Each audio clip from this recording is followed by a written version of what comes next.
వి gold trusted gold buyers తాకట్టులో ఉన్న బంగారాన్ని విడిపించి ఈ రోజు ఉన్న మార్కెట్ ధరకే కొనబడును. మరిన్ని వివరాలకు సంప్రదించండి 7710 స్టూడెంట్ ఆర్గనైజేషన్లో యాక్టివ్గా తిరిగినటువంటి నేపథ్యం, తర్వాత డాక్టర్గా, ఆ తర్వాత పొలిటీషియన్గా, ముఖ్యంగా ఏదైతే ఉందో వైఎస్ రాజశేఖర రెడ్డి క్యాబినెట్లో మంత్రిగా తన హవాను కొనసాగించారు మాజీ మంత్రి శైలజనాథ్. ఆ తర్వాత రోషయ్య, కిరణ్ కుమార్ రెడ్డి క్యాబినెట్లో కూడా తను కొనసాగినటువంటి నేపథ్యం. అయితే ఈ మధ్య కాలంలో ముఖ్యంగా ఈ పార్టీ మారినటువంటి నేపథ్యం, చెల్లెలు ఏదైతే ఉందో పార్టీ పగ్గాలు చేపట్టినటువంటి నేపథ్యం, ఆ పార్టీ నుండి ఏకంగా అన్న ఏదైతే ఉందో అధిష్టానం నిర్వహిస్తున్నటువంటి వైసీపీ పార్టీకి వచ్చినటువంటి శైలజనాథ్ గారు ఏంటి అసలు తన పొలిటికల్ ముందుకు ఎలా వెళ్ళబోతున్నారు, ముఖ్యంగా సింగనమల నియోజకవర్గానికి ఇన్ఛార్జ్గా కూడా అనౌన్స్ చేసినటువంటి నేపథ్యంలో మరి తన స్టెప్స్ ఎలా ఉండబోతున్నాయి? తను ఎందుకంటే ఇన్ని రోజులు కాంగ్రెస్ పార్టీలో ఆటుపోట్లను ఎదుర్కొన్నారా, లేదంటే గతంలో తనకు ఇచ్చినటువంటి పదవుల్ని ఎలా బేస్ చేసుకుంటున్నారు, ముఖ్యంగా ఇప్పుడున్న పరిస్థితుల్లో సింగనమల నియోజకవర్గ ప్రజలు తనకు ఎలా అటాచ్ అవుతున్నారు, ఇటువంటివన్నీ మనతో మాట్లాడడానికి డాక్టర్ సాకేష్ శైలజనాథ్ గారు ఉన్నారు. సార్ నమస్తే. సార్ సార్ ఏంటి సార్ అసలు మీరు పార్టీ మారినటువంటి నేపథ్యం ఎలా ఉంది, ఎలా అనిపిస్తుంది? నాకేం యాజువల్గా కనిపిస్తుంది, ఎందుకంటే రాజశేఖర రెడ్డి గారి నాయకత్వంలో పనిచేసి అట్లాగే ఆ శ్రేణులన్నీ కూడా ఇప్పుడు వైసీపీలో ఉన్నాయి ఆల్మోస్ట్ ఆల్. అట్లాగే రాజశేఖర రెడ్డి గారి యొక్క ఆలోచన విధానాన్ని కూడా ఇక్కడ అనుసరించబడుతూ ఉంది. సో నాకేం పెద్దగా డిఫరెన్స్ ఏం కనపడడం లేదు. నాకు identify any difference in that. So నాకు మామూలుగానే ఉంది. అంటే ఒకవైపు చెల్లెలు ప్రాతినిధ్యం వహిస్తున్నటువంటి కాంగ్రెస్ పార్టీని వదిలేసి అన్న ప్రాతినిధ్యం వహిస్తున్నటువంటి వైసీపీకి వచ్చినటువంటి నేపథ్యం ఏంటి, ఏమన్నా డిఫరెన్స్ కనిపించిందా మీకు? నేను సరే కామెంట్ షర్మిల, మేడం షర్మిల, ఎందుకంటే అమ్మాయి మాకు కూడా రాజశేఖర్ కూతురుగా మాత్రమే తెలుసు, అలాగే పీసీసీ ప్రెసిడెంట్గా వచ్చి ఆయనకు తెలుసు. But I don't know much more about her. But ఈ రోజున ఆంధ్రప్రదేశ్ రాష్ట్రంలో రాజకీయాల్లో ప్రజలు, పేదలు, వాళ్ళ సంక్షేమం, వాళ్ళ అభివృద్ధి, వాళ్ళ భవిష్యత్తు రాజకీయాల ఒకవైపున, కార్పొరేట్లకు దారదత్తం, అట్లాగే అధికారమే పరమావధిగా ఉన్న కూటమి వైపు ఉన్నప్పుడు జగన్మోహన్ రెడ్డి గారి నాయకత్వంలో ప్రజలు పెద్ద ఎత్తున చూస్తూ ఉన్నాం. రోజు రోజుకి ప్రజల యొక్క విశ్వాసం పెద్ద ఎత్తున ఉన్నప్పుడు ఈ రాష్ట్ర ప్రజల కోసం పనిచేయాల్సి వచ్చినా మాట తప్పని జగన్మోహన్ రెడ్డి గారి దగ్గర పనిచేయడం మంచిది అనుకున్నాం, చేస్తూ ఉన్నాం. సార్ ముఖ్యంగా మీరు ఈ పొలిటీషియన్ కాకముందు ఏదైతే ఉందో స్టూడెంట్ ఆర్గనైజేషన్స్లో యాక్టివ్గా పనిచేసినటువంటి చాలామందికి ఆ విషయాలు తెలియదు. ఏంటి ఎక్కడ చేశారు సార్? నేను ఎస్ఎఫ్ఐ లీడర్ స్టూడెంట్ని, అలా ఎస్ఎఫ్ఐ లీడర్ని కూడా నేను కర్నూలులో ఉన్నప్పుడు చాలా ఎఫెక్టివ్గా చేశారు. ఇప్పటికి కూడా నేను మార్క్సిజమే చాలా సమస్యలకు పరిష్కారం నమ్మేవాడిని. ఇటువని కదా ఆ రోజున్న పరిస్థితుల్లో, ఆ రోజున్న కాలంలో ఆనాటి విద్యార్థులు మమ్మల్ని అమితంగా ప్రేమించడం, నమ్మడం, మా మాటని అట్లాగే అది పెద్ద మాటలాగా తీసుకోవడం, అట్లాగే సైంటిఫిక్ వేలో పనిచేసే అవకాశం కలగడం, ఒక వసుదైక కుటుంబం కోసం చెప్పాల్సి వస్తే ఒక సమసమానత్వం కోసం, సోషలిజం కోసం పనిచేస్తున్న భావన, ఇవన్నీ కూడా ఆ రోజుల్లో అగ్రెసివ్ అని కాదు కానీ గట్టిగా అయితే పనిచేసాం. అంటే ఒకవైపు కాంగ్రెస్ పార్టీ మీకు చాలా పదవులు ఇచ్చింది, ఇవన్నీ ఇచ్చినటువంటి నేపథ్యంలో పార్టీ మారే అంశంలో ఏంటి ఆ స్టెప్ తీసుకోవడం? I have my own reasons party మారడానికి. నాకు ఇప్పటికి కూడా నాకు ఇష్టమైన నాయకులు బహుశా రాజశేఖర రెడ్డి గారు, రాహుల్ గాంధీ గారు ఇట్లా ఉంటారు. No doubt in that. ఇప్పుడు జగన్మోహన్ రెడ్డి గారు కూడా, ఎందుకంటే I'm seeing very closely him. Some reasons బయటకు వచ్చినాక మాట్లాడడం అనేది విధమైన మర్యాద కూడా కాదు. అంటే ముఖ్యమంత్రిగా జగన్మోహన్ రెడ్డి గారు కొనసాగిన సమయంలో మీరు విమర్శించినంతగా ఎవరు విమర్శించి ఉండొచ్చు కూడా, నేనేం కాదని అనలేదు. మాకు లక్షణం ఉంది, మేము నమ్మిన దానికి కొద్దిగా దానికి కట్టుబడి ఉండే లక్షణం మాకుంది. సో ఆ రోజుల్లో కొన్ని అంశాలు విభేదించవచ్చు. బెస్ట్ ఎగ్జాంపుల్ ఏంటంటే ఈ అనేకమైన ఈ వాలంటీర్లు ఇట్లా వాళ్ళందరినీ కూడా ఆ రోజు నేను పెద్ద విమర్శ చేశాను. దాంట్లో ఏంటి, దాన్ని సర్పంచులకి వాటికి అనుసంధానించాలని. బట్ ఓవరాల్గా volunteer system is good, but how to implementing అనేది డిఫరెన్స్ ఉండొచ్చు నాకు. అట్లాగే అనేకంగా కొన్ని అంశాలు ఉంటాయి. ఫర్ ఎగ్జాంపుల్ ఇంకా బ్యూటిఫుల్ చెప్పాల్సి వస్తే జనంకి చదువు చెప్పే అంశంలో కూడా నాకు రెసిడెన్షియల్ స్కూల్స్ పెట్టాలని ఆలోచన, నా ఆలోచన. నేను అన్నప్పుడు ఎందుకంటే ఎడ్యుకేషన్ మినిస్టర్గా పనిచేశాను కదా, గవర్నమెంట్ ఎడ్యుకేషన్ అంటే రెసిడెన్షియల్ ఎడ్యుకేషన్ అని నాకు నా కోరిక. ఇట్లా కొన్ని విషయాలు అమల్లో ఉన్నప్పుడు కొన్ని ఏమన్నా నాకు డిఫరెన్స్ ఉండొచ్చు కానీ సో అదే విషయాన్ని ఎప్పుడు మనసు 2 ఆటలు ఆడడం నా చేత కాదు. ఎప్పటికీ నేను అనుకుంటే నమ్మితే మాత్రం దాన్ని వచ్చే నష్టం ఏదైనా లాభం ఏదైనా నేను మాట్లాడగలను. అంటే ఏ పార్టీలో ఉంటే అక్కడ న్యాయం చేయాలనే కాన్సెప్ట్ డెఫినెట్గా కొన్ని నమ్మే ఇప్పుడు ఉదాహరణకి జగన్మోహన్ రెడ్డి గారి నాయకత్వం వారు పడుతున్న కష్టం తర్వాత ఎప్పుడు కూడా ప్రజల గురించి ఆలోచించడం అన్నది నాకు బాగా నచ్చింది. పైగా రాజశేఖర రెడ్డి గారి యొక్క ఆలోచన అంటే రాజశేఖర రెడ్డి లాగా అట్లా అచ్చుగుద్దినట్లు అనుభవం ఎక్కడ 25 ఏళ్ళ అనుభవం. కానీ జగన్మోహన్ రెడ్డి గారి దగ్గర నాకు అది కనిపించింది. ప్రజల కోసం నిలబడ్డం, ప్రజల కోసమే మాట్లాడడం అనే అంశం పట్ల ఇన్ని గవర్నమెంట్ ఇన్ని ఇబ్బందులు పెడుతున్నా కానీ నిలబడే ఆ ధైర్యం రాయలసీమ వాడిగా, ఆ పౌరుషం రాయలసీమ వాడిగా నాకు చాలా నచ్చుతుంది. ఎలా ఉంది సార్ ఈ 1 year కూటమి ప్రభుత్వం పాలన ఎలా ఉంది? ఈ సిద్ధం అది అసలుకి ఇంత అన్యాయంగా పరిపాలించిన ప్రభుత్వం నేను చూడలేదు. అంతేంత అనుభవం ఉంది. విద్యార్థి దశ నుంచి రాజకీయాలు చూస్తూ ఉన్నాము. ప్రజలకు ఇచ్చిన ఒక్క మాట కూడా నెరవేర్చకుండా, ఒక్క పని కూడా చేయకుండా, ప్రజలకు సంబంధించిన భూమిని ఆస్తుల్ని అప్పనంగా అమ్మేస్తూ ఆయన ఇష్టం 99 రూపాయలకు ఎవరికి ఇస్తాడు, అటు 50 లక్షలకు ఎవరికి ఇస్తాడు, ఇంకోరు వద్దన్న పిలిచి మరీ ఇస్తాడు. అట్లాగే మేము తెచ్చి ఇచ్చేస్తాం భూములు అంటాడు. 99 లీజ్ ఇస్తాడట. 99 లీజ్ అంటే 3 తరాలు ఎవరు ఏం కథ. అట్లాగే దేవాలయ భూములు కూడా వేలం పోతాడట. ఇంకా దేవాలయం ఎవరు ఉండవు. అంటే ఇట్లంటే మొత్తం ప్రజల ఆస్తుల్ని ప్రైవేట్ పరం చేసే దాంట్లో చాలా తీవ్రంగా అతను ఆలోచిస్తూ ఉంటాడు. సో ఇవన్నీ అట్లాగే సత్యదూరమైన మాటలు అబద్ధాలు చెప్పే దాంట్లో ఇంకా ఆయన చాలా గొప్ప కనిపిస్తుంది. ఏంటంటే స్టీల్ ప్లాంట్ కాపాడాము. ఎక్కడ కాపాడానా? మన హంద్రినీవా అతనే అవునా? కేసుకిన లేనే బాగు చేసిన నిజమా? మన రాయలసీమలో ఉండాల్సిన లా యూనివర్సిటీని అట్లాగే హైకోర్టుని తీసుకెళ్ళిన మాట నిజం. అంటే ఈ పంత లాస్ట్ గవర్నమెంట్లోనే మొదలైంది. ఇచ్చిన హామీలను పక్కన పెట్టడం, ముఖ్యంగా జగన్మోహన్ రెడ్డి చెప్పినటువంటి అంశాలు ఇప్పటికి కూడా మీ సొంత పార్టీ వాళ్ళు కూడా వాటిని ఖచ్చితంగా చర్చించుకుంటున్నట్టు నేపథ్యం. 4-5 చెప్పండి. నేను 90%, 99% అమలు చేశాను అనుకుంటాను. నేను మన బుక్ చూశాను. నేను మాట్లాడుతుంటా కదా, ఎందుకంటే చూశాను. ఆల్మోస్ట్ అన్నీ హి డిడ్ ఇట్. నేను నువ్వు అనుకున్నంత జరగపోయిండొచ్చు కొన్ని పనులు ఏమైనా, but almost all he did it everything. 99% మాట ఇచ్చిన మాటలు పెట్టుకున్న నాయకుడు జగన్మోహన్ రెడ్డి, దాంట్లో అనుమానం లేదు. మీరు కూడా ఇప్పుడు ఎందుకంటే రాజకీయాలకు చాలా దగ్గరగా అబ్జర్వ్ చేస్తూ ఉంటారు, ఏంటి ఏమనేది. మీరు కూడా ఈరోజు వైసీపీ నాయకుడిగా మాట్లాడుతున్నారు అని చెప్పేసి చాలామంది మాట్లాడారు. గతంలో మీరు ఉన్నట్టు ఏదైనా దగ్గరగా మాట్లాడేవారు అనేది మీకు మాట్లాడారంటే ఇప్పుడు బేసిక్గా నేను మాట మాట్లాడుతూ ఉన్నా. ఇది కొంతమంది ఇబ్బంది ఉండొచ్చు కాక. ఫర్ ఎగ్జాంపుల్ ఒక నాయకుడు బుక్ రాసుకున్నాడు. ఆ బుక్లో ఏం రాసుకోవాలా? ప్రజల కష్టాలు ఏంటి, ప్రజలకు ఏ విధంగా మేలు చేయాలా, ఇప్పుడు ప్రభుత్వం చేస్తున్న విధానములు ఏమైనా లోటుపాట్లు ఉన్నాయా అని కదా రాసుకోవాల్సింది. బుక్ రాసుకున్నాను.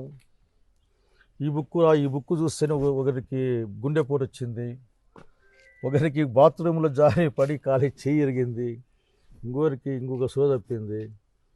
అదేమన్నా మంత్రగాళ్ళ బుక్క?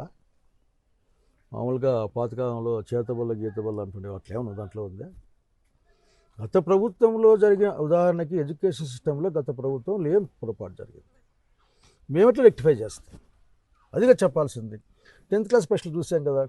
10th క్లాస్ పరీక్షల ఫలితాలను కూడా సక్రమంగా ఇవ్వలేని వాళ్ళు చాలా పెద్ద పెద్ద విషయాలు మాట్లాడుతూ ఉన్నారు. అంటే ఆర్థిక సంక్షోభం ఉంది, ఒక 1 by 1 మేము చేసుకుంటూ వస్తున్న ఇచ్చిన హామీలని ఇవి ఎక్కడ మీరు అయితే గతంలో చెప్పినవి ఏమి 99% మీరే చెప్తున్నారు జగన్మోహన్ రెడ్డికి అమలు చేశారని. ఇటువంటి పరిస్థితుల్లో 99 అమలు చేసినప్పుడు 11 సీట్లకు ఎందుకు పరిమితం అయ్యారు అనేది మీరు ఎట్లా క్లోజ్డ్గా ఏం అబ్జర్వ్ చేస్తారు? మరి విజనరీకి 23 ఎట్లా వచ్చినాయి? ఆయన చాలా దూరం చూస్తాడు కదా పాపం. మనమంతా రేపు మన్నాడు గురించి ఆలోచిస్తే అసలుకి ఆయన ఈ సువర్లోక భూవర్లోక ఆటలు అతల విత్తల సుత్తల తలాత లోకాలు దాటి మరి చూస్తాడు కదా. ఆయనకి 23 ఎట్లా వచ్చినాయి? ప్రజలు ఏదో కారణం రీత్యా నీకు ఓట్లు వేశారు. మీరు చెప్పిన అబద్ధాలు నమ్మి ఓట్లు వేసి ఉండొచ్చు. లేకుంటే 25 లక్షల ఓట్లు ఈవీఎం ఓట్లు మిస్ మ్యాచ్ ఉంది, అది అనుమానం ఉంది. సో వచ్చిన దాని నుంచి బట్టి అంతగా ఎగిరెగిరి పడాల్సిన అవసరం లేదు. 11 సీట్లు 40% ఓటింగ్ ఉంది, తక్కువేం లేదు. కాబట్టి అవన్నీ ఏదో గెలుపు తెచ్చిన మూడ్లోనూ లేకపోతే ఇంకేం చెప్పుకోలేక మారే మాటలు. సంవత్సరానికి కూడా అదేనా? ఇప్పుడు పెట్టని ఎలక్షన్లు అంటే సంవత్సరం కూడా మీరు అనౌన్స్ చేసింది, మీరు ఇప్పుడు కూడా వెన్నుపోటు అంటూ ఎప్పుడే గతంలో జరిగినటువంటి ఎన్టీ రామారావు అంశం కూడా ఇప్పటికి కూడా, ఎందుకంటే ఆ విషయాన్ని మీరు ప్రతిసారి ప్రస్తావిస్తున్నారు కానీ ప్రజలైతే మాత్రం అతనికి పట్టం కడుతున్నారు కదా, మరి ఎందుకు ప్రతిసారి దాన్ని రిపీట్ అదేమో చేస్తున్నారు? నేను ప్రజల పక్షాన కొన్ని అంశాలు మనం ఫీల్ అవుతాం. నేను కూడా స్వయంగా ఫీల్ అవుతాను. ఏంటంటే రామారావుకి అన్యాయం జరిగింది అని ఫీల్ అవుతాను. రామారావు ఏం తప్పు చేశాడని పాపం. ఆ రోజు అంత పెద్ద మనిషిని, అంత ఆ మనిషిని తీసుకెళ్ళి కోడిగుడ్లేసి చెప్పులేసి అసెంబ్లీలో మాట్లాడుతానంటే కూడా ఆఖరికి అవకాశం ఇవ్వకుండా దాన్ని మూసేసే కార్యక్రమం కొద్దిమంది చేస్తే దాన్ని గుర్తుపెట్టుకునే కార్యక్రమం అలాంటి వాళ్ళని చేస్తుంటాం. వారసత్వ పోటీ ఎట్లా? ఇప్పుడు మొన్న చూసాక మహారాజు ఎవరు వారసుడు, ఆయన తీర్మానాలు, జిల్లా అంటే తీర్మానాలు. ప్రజలు ఎక్కడ పట్టించుకోవట్లేదు సార్. మీరు మాట్లాడుతున్నారు కానీ వెన్నుపోటు అంటున్నారు, లేదంటే ఇంకోటి మోసం చేశారంటున్నారు, పార్టీని హైజాక్ చేశారంటారు. ప్రజలు మరి అతనికి పట్టించుకునే రోజున పట్టించుకుంటారు. మీరేం టెన్షన్ పెట్టుకోబాకండి. ప్రజలకు రోజువారీ కార్యక్రమాలు చాలా ఉంటాయి.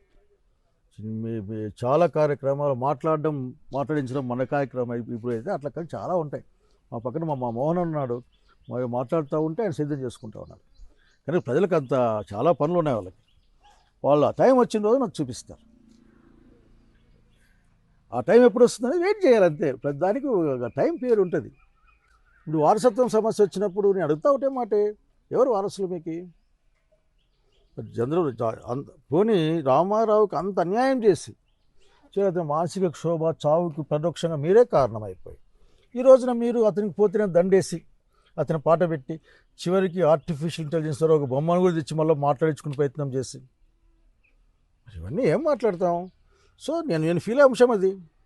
మన మహానాడులో చెప్పాడు కదా సార్, నేను రాయలసీమ బిడ్డనని చెప్పి. కాదని చెప్తా ఉన్నాం మేము, నువ్వు చెప్పుకునేకంతే. మామూలుగా పార్టీ ఇంకా కూటమిలో ఇంకొకరు ఉన్నారు, ఆ ఊరికి పోతే ఆ ఊరు నాదే అంటుంటారు.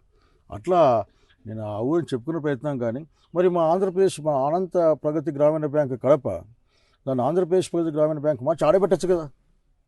లిజార్డ్కి ఎందుకు ఎత్తుకుపోవడం? వాటి టెల్లింగ్ మా ఎయిమ్స్ ఎందుకు ఇక్కడ మాకు పనికి రాదా? సో నేనేమంటా అంటే అట్లా మాట్లాడుతూ ఉంటారు. ఆయన గవర్నమెంట్ బిల్డింగ్స్ కూడా అక్కడ కట్టకూడదు అనేది వాళ్ళు వాదన కదా సార్. రిషికొండ అనేది అసలు మనకు అబ్నార్మల్ ఎప్పటి నుంచో ఉంది, దాన్ని మనం కాపాడుకోవాల్సిన బాధ్యత, దాన్ని మొత్తం అంతా షేప్ అవుట్ చేశారనేది వాళ్ళు మాట్లాడుతారు. అక్కడ జగన్మోహన్ రెడ్డి గారు రోజున పరిపాలనా రాజధాని, నేను రాజధాని రాయలసీమ ఉండాలని కోరుకునేవాడిని. మళ్ళీ దాంట్లో అనుమానాలు ఏమంటే చెప్పి మీతో మాట్లాడు అని అనుకున్న తర్వాత అక్కడ కడదామన్నాడు. గవర్నమెంట్ బిల్డింగ్లు కట్టాడు.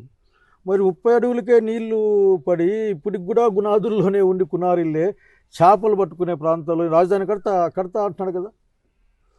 ఇప్పుడు 30,000 కోట్ల పైగా అప్పు తెచ్చా, ఇంకా 70,000 కావాలని అది 1,00,000 చేరుకుంటుంది కదా. ఇప్పటికే 35, మళ్ళీ 40 కావాలంటున్నాడు కదా, 40,000 ఎకరాలు కావాలంటున్నాడు కదా. మరి ఆయన దాన్నే మానలేను. లేని గ్రాఫిక్స్, నదుల మీద పెద్ద పెద్ద బ్రిడ్జులు, స్కై స్కాపర్లు అని మనం పోయినా నిజంగా ఏమన్నట్లున్నాయేమో అని పోతే అసెంబ్లీకి పోయే దారి మాత్రం ఆ పక్క ఈ పక్క చెట్లకు నీళ్ళు పెడతా ఉన్నారు. ఏం లేదు. మరి హౌ యూ జస్టిఫై దిస్? మాట్లాడడం చాలా ఇది. మన ఇంకో దుర్మార్గమైన మాట ఇది. మరి తనది కాంది చెప్పుకునే ప్రయత్నం. ఆయన సెంట్రల్ యూనివర్సిటీ తెచ్చింది ఎవరు? మేము. ఆడ కస్టమ్స్ తెచ్చింది ఎవరు? మేము. ఆ రోజు బాధల్లో ఉన్నా, బైఫర్కేషన్ కదా, బాధల్లో ఉన్నా అయినా మాకు జిల్లాకి ఇవి కావాలని, ఎయిమ్స్ కూడా కావాలని కొట్లాడేది మేము. ఆ ఎయిమ్స్ ఎత్తపోతుంది. మరి మాకు చేసింది ఏంది? ఏమంటా అంటే చైని చెప్పుకునే ప్రయత్నం. ఆ మనవరంలో, ఆ చిత్తూరు జిల్లా మనవరంలో అప్పుడు మన్మోహన్ సింగ్ గారు వచ్చి శంకుస్థాపన చేసిపోయారు. దాన్ని పట్టకరా కాదు కదా. నాకు బాగా గుర్తుంది, జగన్మోహన్ రెడ్డి గారు ఒక్కసారి మాట్లాడుతూ మీటింగ్లో, సార్ మేము మీ పట్ల గౌరవంగా ఉంటాం, కానీ మా రాష్ట్ర ప్రయోజనాలు మాకు ఇంపార్టెంట్, మా రాష్ట్ర ప్రయోజనాలు మీరు కాపాడాల్సిందే అని మాట్లాడారు. మరి 2 సార్లు 3 సార్లు పిలుచుకున్నారు మోడీని.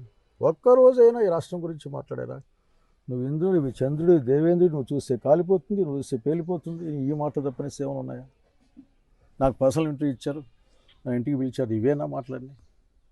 It shows the inefficiency of the కూటమి ప్రభుత్వం. అంటే కూటమి ప్రభుత్వం ఉన్నవి లేనట్టు, లేని ఉన్నట్టు షో చేస్తుంది అంటారా మీరు?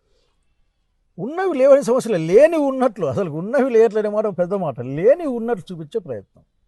ఏముంది ఇక్కడ? ఎవరి భూములు విలువ పెరుగుతాయి? నాకు ఎప్పుడు భూములు విలువ పెరుగుతుంది అమరావతిలో? ఎవరి భూములు విలువ పెరుగుతాయి? దాదాపు ఒక 70-75 వేల ఎకరాల భూమి రైతులు పీక్కుంటుంది. ఇంకెవరి భూములు అక్కడ? రైతుల భూములు పెరగవు, ఆల్రెడీ గవర్నమెంట్ పీకేసుకుంటుంది, అంటే గవర్నమెంట్ తీసుకుంటుంది. ఎవరి భూములు పెరుగుతాయి? ఆ లిస్టులో పెట్టాలా యా భూములు ఎవరి దగ్గర ఉన్నాయి పెడితే చెప్పాలా. ఇట్లా అనేక అంశాలు మాట్లాడుకోవాలి. లేదా నథింగ్ ఈజ్ దేర్. ఊరికే మాట్లాడతాం, ఏదో మాట్లాడితే కయ అని గట్టి అరిచికు మనుషులతో అగ్గుపు తయారు చేసుకుంటారు. కానీ మనం ఏం చేస్తాం? వాస్తవం చెప్పాలి కదా ఎవరైనా కానీ. వాస్తవం చెప్పకుండా ఈరోజు నేను ఇంకొక నాకు ఫండమెంటల్ నాకు ప్రశ్న అంటే వాళ్ళ కోపం వస్తుంది. ఆఫీసర్లు పార్టీల ఆఫీసర్లు ఉంటారా అధికారులు? Telugu Desam party, Congress party, YSRCP party, లేక సిపిఐ సిపిఎం పార్టీ ఇట్లా పార్టీలకు ఆఫీసర్లు ఉంటారా? పార్టీ అభిమానులు ఉంటే ఉండొచ్చు కాక. మేము చూస్తాం ఎంత జగన్ రెడ్డి ఐఏఎస్లు, జగన్ ఐఏఎస్లు, మా ఐఏఎస్లు, మీ ఐఏఎస్లు. ఇది మీ మా ఐఏఎస్లు ఏంది, ఐపీఎస్లు ఏంది? ఇది సిస్టమ్ని ఎక్కడ తీసుకెళ్తా ఉన్నావు? ఇంకా యూపీఎస్సీలో మీకు ప్రత్యేకంగా పెట్టాలి. ఆంధ్రప్రదేశ్ రాష్ట్రంలో ఇదిగో 5 ఏళ్ళకి టీడీపీ గవర్నమెంట్కి ఆఫీసర్లు కావాలను, 5 ఏళ్ళకి వైఎస్ఆర్సీపీ అట్లనే పెట్టబోతున్నావా? అంటే లాస్ట్ గవర్నమెంట్లో మీరు అది చేసి చూపించారని కదా వాళ్ళు మాట్లాడుతున్నారు. నీ గొప్పతనం ఏమైంది? నువ్వే తప్పు అనుకున్నావు అది చేస్తావా? నేను తప్పు అనుకోవడంలే, బట్ నువ్వు అనుకుంటున్నావు అనుకో. నేనే తప్పు అనుకోవడంలే, అనుకుందాం. నువ్వు తప్పు అనుకుంటున్నావు కదా, అది చేస్తావు. బట్ మరొక నిమిషం సార్, మీరు పార్టీలో జాయిన్ అయ్యేటప్పుడు జగన్మోహన్ రెడ్డి గారితో ఏం చర్చ చేశారు? ఏం చర్చించలేదు. నిజం చెప్పాను, మీరు నమ్మరు కానీ ఏం చర్చించలేదు. నేను ఆలోచించుకున్నాను. ఆ సమయంలో పార్టీ నుంచి ఒక ఆహ్వానం కూడా వచ్చింది. వచ్చినాడు పనిచేయాలి కదా అనుకున్నాను. రాజకీయాలు నిర్ణయం తీసుకున్నాను అనుకున్నాను. సార్ నాకు ఇది సరిపోతుంది అనుకున్నాను. మరొక అంశం సార్ ముఖ్యంగా జరుగుతున్నది, ఎందుకంటే జగన్మోహన్ రెడ్డి గారిని కార్యకర్తలు మీరు ఎందుకంటే ప్రతి ఏ నాయకుడి దగ్గర ఓపెన్గా మాట్లాడగలరు అనేది పెద్ద ఎత్తున చాలా పాజిటివ్ రెస్పాన్స్ ఉన్నాయి. ఇటువంటి పరిస్థితుల్లో మీరు జగన్మోహన్ రెడ్డి గారిని కార్యకర్తలకి దగ్గరగా తీసుకొచ్చే కార్యక్రమం ఏమైనా చేసే అవకాశం ఉంది? జగన్మోహన్ రెడ్డి గారు ఆ పనులు చాలా పెద్ద ఎత్తున నిమగ్నమై ఉన్నారు. గతంలో నాకు తెలియదు కానీ ఇప్పుడు వారు చాలా పెద్ద ఎత్తున నిమగ్నమై ఉన్నారు. నిరంతరం ప్రతిరోజు ప్రజలతో మాట్లాడుతూ ఉన్నాడు. అసలు 1 year లోపలే అంటే అధికారంలో విస్మరించి ప్రతిపక్షంలో ఉన్నప్పుడు ఆ రకంగా కార్యకర్తలని ఈరోజు భుజానికి వేసుకుంటే ఎంత మటుకు న్యాయం అది? నిన్న చూశాం కదా, నిన్న జనాన్ని చూశాం కదా, నేను చూశాను కదా. మరి ఎలా మంది ఆర్పాల పగిలిపోయే విధంగా అక్కడికి అసలు చూసే కన్ను చూపు మేర అంతా జనం ఎక్కడ వన్ సైడ్ ప్రోకలేనే కదా సార్ అంటున్నారు. కార్యకర్తల నుంచి అభిమానం జగన్మోహన్ రెడ్డి మీద ఉంది, కానీ జగన్మోహన్ రెడ్డి కార్యకర్తకి టైం కావచ్చు, స్పేస్ కావచ్చు. జగన్మోహన్ రెడ్డి గారు గతంలో ఖచ్చితంగా కార్యకర్తల పట్ల తను పక్షపాతంగా ఉండి ఉంటారు. కాకపోతే వీళ్ళు ఆశించినంత బహుశా అది ఉండకపోవచ్చు. కానీ నేను ఇప్పుడు చూసి జగన్మోహన్ రెడ్డి మాత్రం అట్లా లేడు. ఇప్పటికీ తాడేపల్లి కూడా కలవాలి అంటే 3 గేట్లు దాటుకొని వెళ్ళాలి. ఎస్పెషల్లీ ఇప్పుడు ఏదైనా వస్తే ఇంకా విజిటింగ్గా వచ్చి మళ్ళీ బెంగళూరుకి వెళ్ళిపోతున్నారు. ఎక్కడ కలవాలంటే కూడా వీలు లేదు. ఇవన్నీ తెలుగుదేశం పార్టీ వాళ్ళు చేసుకునే మాటలు, వాళ్ళ సంతోషం కోసం కనిపిస్తుంది కదా సార్. మనం రెగ్యులర్గా వరకు చంద్రబాబు నిన్న వరకు మొన్న వరకు హైదరాబాద్కి పోయి వస్తాంటే కదా. అసలు ఇల్లు ఇప్పుడు కట్టుకుంటున్నాడు. ఇంకా పాపం ఇంకా పూర్తి ఇల్లు కూడా లేదు. అదే అప్పుడైతే చంద్రబాబుని, లోకేష్ని, పవన్ కళ్యాణ్ ఇలా మాట్లాడారు. ఇప్పుడైతే మాత్రం ఏకంగా బెంగళూరుకే పరిమితం అయ్యారు. జగన్మోహన్ రెడ్డి ఓన్లీ విజిటర్గా మారారు అని చెప్పేసి ఒకటి. ఇప్పుడు చంద్రబాబు నాయుడు గారు కానీ లేక అనేక మంది సెక్రటేరియట్కి రోజు పోరు. నేనేం చెప్పాలా? రెండో విషయం కూడా ఎక్కువ చెప్పాలనుకుంటా ఉన్నా. మంగళ, బుధ, గురు, శుక్రవారం సగం రోజు ఖచ్చితంగా ఉంటారు. వేరే ప్రోగ్రాం లేకపోతే గ్యారెంటీగా he is there only Tadepalli. మీరు 3 గేట్లు అన్నారే, 3 గేట్లు ఏడున్నాయి? నేను పోతున్నా కదా, ఒక గేటే ఉంది. మీ నాయకులు చెప్తున్నది. ఎస్పెషల్లీ ఇంకోటి మీరు చెప్తున్నటువంటి అంశంలో ఒక్కసారైనా జగన్మోహన్ రెడ్డికి సరే నేను గత గవర్నమెంట్లో నేను విస్మరించాను కార్యకర్తల్ని, ఈసారి అలా జరగదని చెప్పించే ప్రయత్నం మీలాంటి వాళ్ళు, ఎందుకంటే మీరు సీనియర్స్, మీరు డైరెక్ట్ మాట్లాడగలరు. కొంచెం ఆ విషయంగా ఏమన్నా అసలు మీరు చాలా అన్యాయంగా మాట్లాడుతున్నారు. ఆయనే చెప్పాడు జగన్ 2.0 2.0 మీదే అని. అంతకంటే ఎవరు భరోసా ఇస్తారు? అంతకంటే భరోసా చూడు, ఎంత పెద్ద భరోసా. మీదే, కార్యకర్తలదే అని చెప్పాడు. అదే సార్ మీరు అంటున్నది నిజమే, కార్యకర్తలు కూడా చెప్తున్నది. ఎందుకంటే మేము ప్రతిపక్షంలో ఉన్నట్టయితే మేము కనిపిస్తున్నాం, పాలకపక్షం వచ్చేటప్పటికి పూర్తిగా విస్మరిస్తున్నాం. ఏమన్నా లేదు ఆ మాట అంటా. నేను కొన్ని వేల మంది కార్యకర్తలు చాలా మంది సఫర్, నేను వేల మంది కార్యకర్తలను కలిసిన వాళ్ళు ఏమంటారంటే, అన్నా మరి అంత ధర్మంగా ఉండొద్దని చెప్పు. అందరూ ధర్మంగా ఉండి అందరినీ వెనకేసుకొస్తే వీళ్ళు మళ్ళీ ఇబ్బంది పెడతారు చూడు. వాడికి ఇల్లు ఇస్తేమే, వీడికి ఇది ఇస్తేమే అని మళ్ళీ ఇబ్బంది పెడతారు. కాబట్టి మరీ అంత ధర్మరాజు కాకుంటే ఎట్లన్నా కొద్దిగా అసలుకి రాజకీయాలు చూసుకోమని అంటారు జనం. అంతేగాని మాకు అన్యాయం చేసే అన్నంలే వాళ్ళు ఎవరు.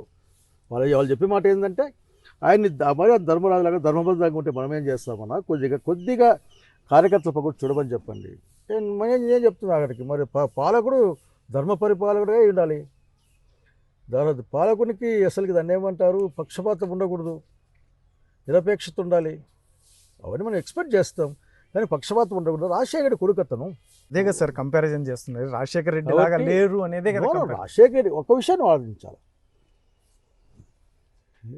నిన్ను నీ కొడుకుతో కంపేర్ చేయాలి. నీ అనుభవం, 30 ఏళ్ళ ఎక్స్పీరియన్స్, ఆనాటి పరిస్థితులు అవి.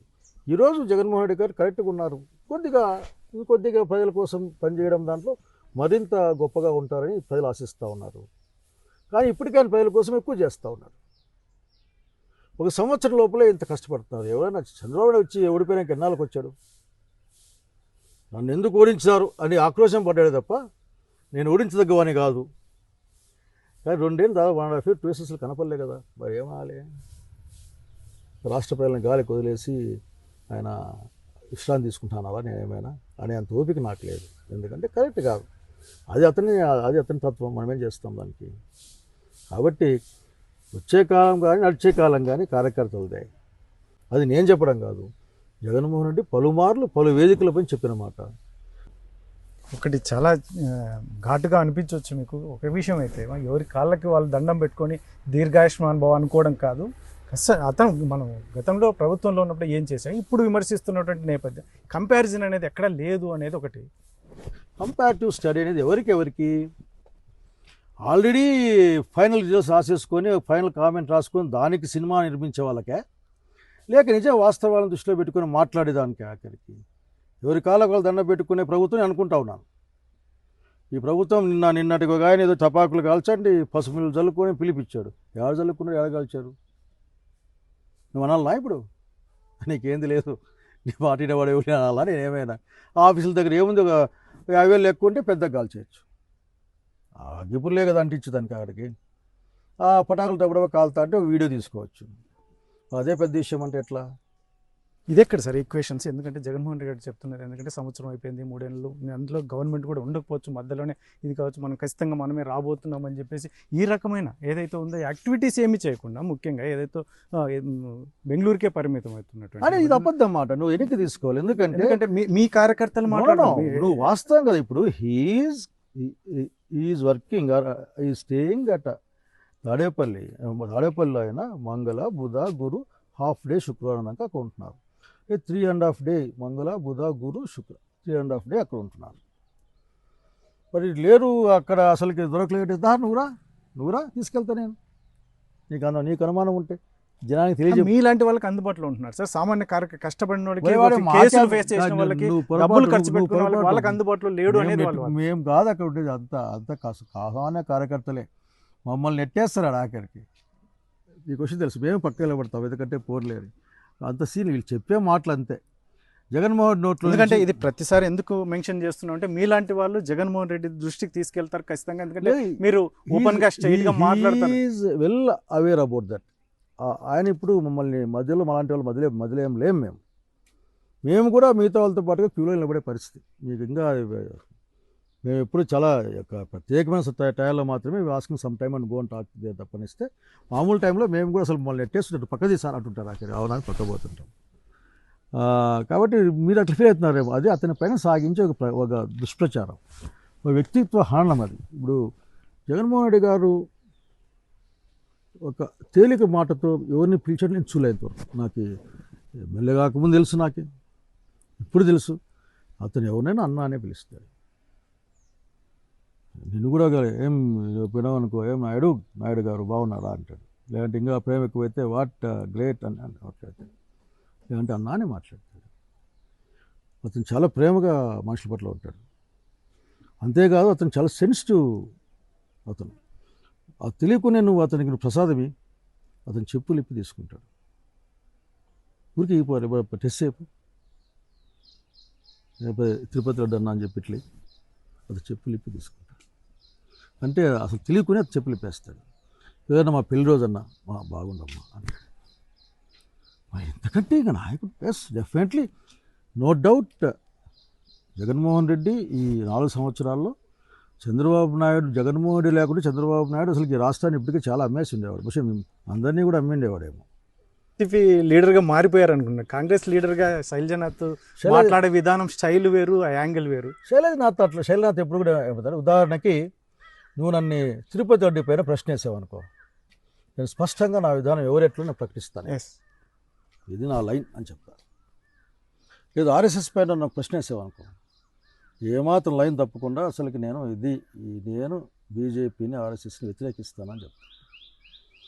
అట్లాగే పిల్లల చదువులు కొన్ని విషయాల్లో, ఇప్పుడు ఉదాహరణకి ఇప్పుడు ఏం చెప్పంటావు, జగన్మోహన్ రెడ్డి మంచివాడు, అతన్ని మంచివాడని చెప్పాలి కదా నేను.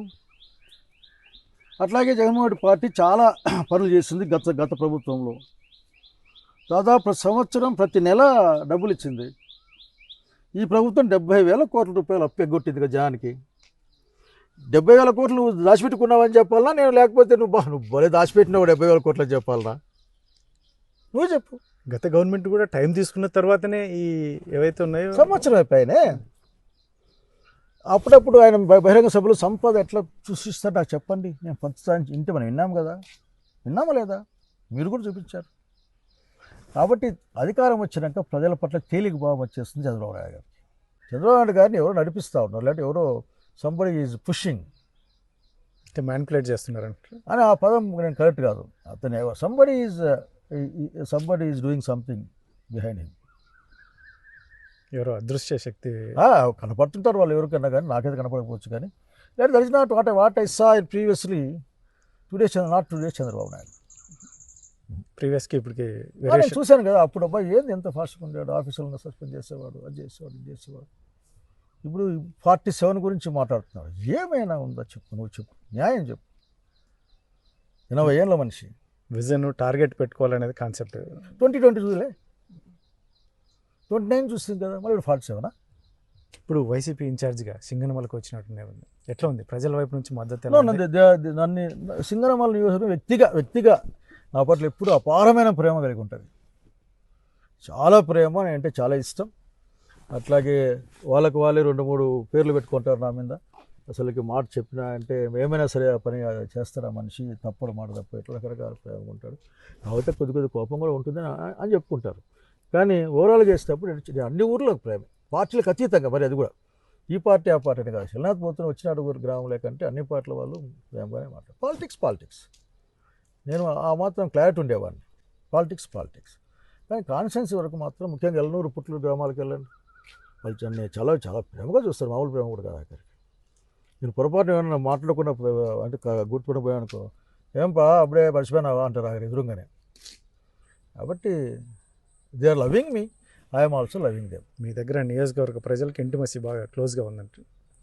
ఇంటిమసీ కాదు, వాళ్ళనే కదా నేను ఎమ్మెల్యే అయింది, వాళ్ళు ఎమ్మెల్యే చేస్తే కదా మంత్రి అయింది, వాళ్ళు చేస్తేనే కదా శైలనాథ్ ఈ రంగంలో ఇడదనుకునేది. ఫైనల్గా సార్, శైలజ ఎవరు? శైలజకి నాథుడు ఎప్పుడయ్యారు మీరు? మా నాయన పెట్టినాడు. మా నాయన లేడు ఇక్కడ. మా నాయనమ్మ, మా grandparents are teachers in the British reason. మా ఇంట్లో మాది విష్ణు పరంపర, మా నాయనమ్మలది విశ్వ పరంపర. సో ఎట్లయినా మా నాయనమ్మ డామినేషన్లు ఆ రోజుల్లో మా అందరికీ, చివరికి మా అక్కకి ఉమా మహేశ్వరని, నాకు శైలజనాథ్ అని, నా ఇంకొక చెల్లెలకి కాత్యాయని అని పెద్ద, మా నాన్న కొద్దిగా పెద్దగా ఇంకో లాస్ట్ అమ్మాయికి నీరజ అని పెట్టాడు. సో ఇది దే ఎడ్యుకేటెడ్ భాష పైన వాటిపైన పట్టున్న వాళ్ళు. అప్పట్లో ఉన్న ఆ శివ సంస్కృతిలో, వీరశైవ సంస్కృతి పెరిగిన వాళ్ళు మా నాన్నమ్మ వాళ్ళు. సో అట్లా బోడమలయ బ్యాచ్ అంతా వాళ్ళు. So they did it. అట్లా వచ్చింది. ఇది శివుని పరంపరలో వచ్చిన పేర్లు మాకు అన్నీ, అందుకంటే ఏం లేదు. Right, thank you very much.